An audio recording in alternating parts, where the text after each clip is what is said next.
অত মিষ্টি কি করবা বোন?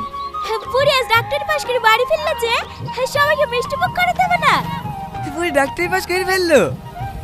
হ্যাঁ ভাই, তোমাদের দোয়াতে মেয়েটুককে ডাক্তারি কমপ্লিট করাতে পারনু।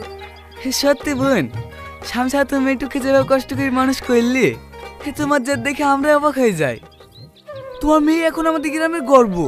একটা মানুষ চেষ্টা করলে যে সব পারে, সেটা তোমাকে দেখে শিখলাম।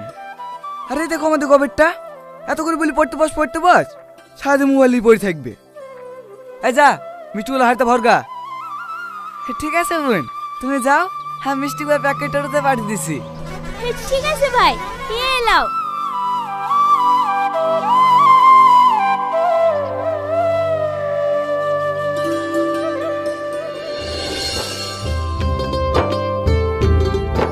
তোর মা কোথায় গেছে সালমা?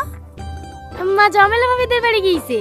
দুটো চুড়িদার গড়াতে দিছিল তো, চুড়িদার দুটো লাসতে গিয়েছে। বসো নানি। আজকে চলে যাবি? হ্যাঁ নানি, যে ওষুধগুলো দিয়েছি টাইম খাইছ তো? হ্যাঁ মা, ওষুধগুলো খেয়ে মাজার ব্যথাটা একটু কমই আছে। খালা কখন আসলা? এই তো এক্ষুনি। এলে বুড়ি। কি রে, আমার সাথে ব্যাগে পড়ছি কেন? আমি একা যাব নাকি?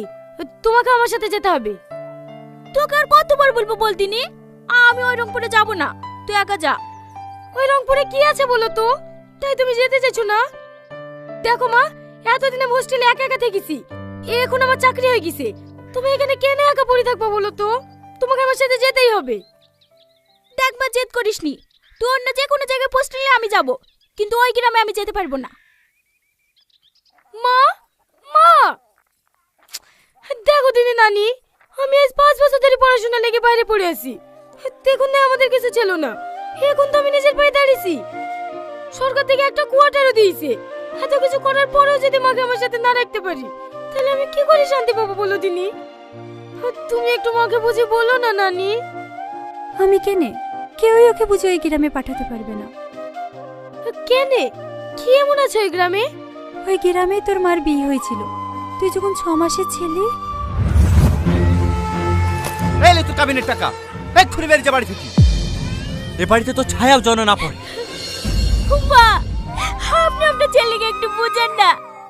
আপনিও তো একজন মেয়ে, মেয়ে সন্তান কি কোনো অপরাধ?